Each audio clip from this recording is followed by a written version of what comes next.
Soy el padre Carlos Cervantes, misionero en Italia. Evangelio para el día 11 de febrero. Del Evangelio según San Marcos. En aquel tiempo, dejando Jesús el territorio de Tiro, pasó por Sidón, camino del lago de Galilea, atravesando la Decápolis.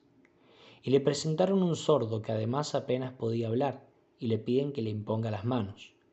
Él, apartándolo de la gente a un lado, le metió los dedos en los oídos, y con la saliva le tocó la lengua. Y mirando al cielo suspiró y le dijo: Efetá, esto es, ábrete. Y al momento se le abrieron los oídos, se le soltó la traba de la lengua y hablaba sin dificultad. Él les mandó que no lo dijeran a nadie, pero cuanto más se lo mandaba, con más insistencia lo proclamaban ellos. Y en el colmo del asombro decían: todo lo ha hecho bien, hace oír a los sordos y hablar a los mudos. El evangelista San Marcos nos ha dejado, con el relato de este milagro, una descripción de una actitud poco común en nuestro Señor Jesucristo.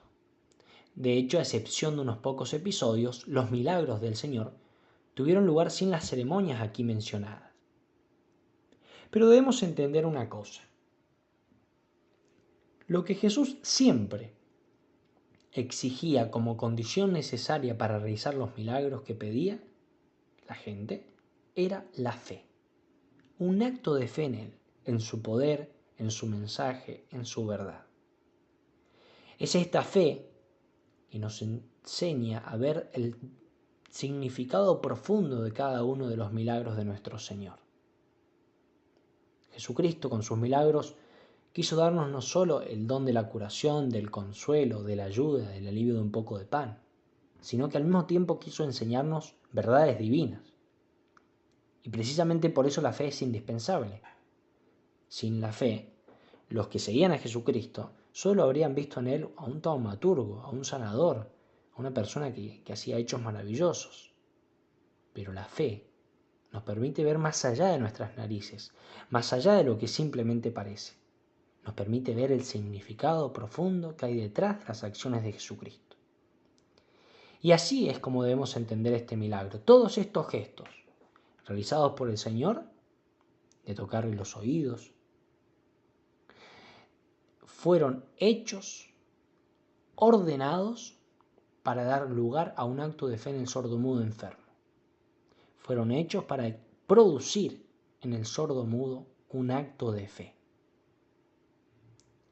Dos cosas podemos deducir de este pedazo del Evangelio.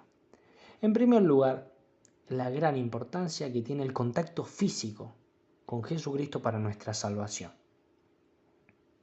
Al igual que él fue el sordomudo tocado por nuestro Señor para ser curado, metió los dedos en los oídos, le tocó la lengua, también nosotros debemos tocar entonces el cuerpo de Jesucristo para ser curados. Debemos ponernos en contacto estrecho con el cuerpo de Dios, con el cuerpo del Hijo de Dios. Y ese cuerpo que nació, que vivió hace 2000 años, que murió en la cruz y luego resucitó, ese mismo cuerpo está presente hoy en la Eucaristía. Por tanto, hay una necesidad profundísima de tener un contacto estrecho con la Eucaristía para poder salvarnos, para nuestra salvación.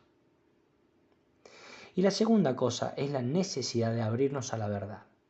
Estas palabras que Jesús pronunció sobre el sordomudo, Efatá, es decir, ábrete, lo hemos escuchado también nosotros en nuestro bautismo. Y con ello se nos ha demostrado que de nada nos sirve que Dios nos hable si no escuchamos su palabra y si no la acogemos y la practicamos. Debemos aceptar la palabra de Dios y vivirla, ponerla en práctica, ajustar nuestra vida a las enseñanzas de Jesucristo. En pocas palabras, debemos abrirnos a la verdad para poder vivir así el Evangelio y no solo conocerlo o aceptarlo, sino conocerlo, amarlo y aplicarlo a cada una de nuestras vidas. Le pedimos a María Santísima que nos conceda esta gracia. Así sea.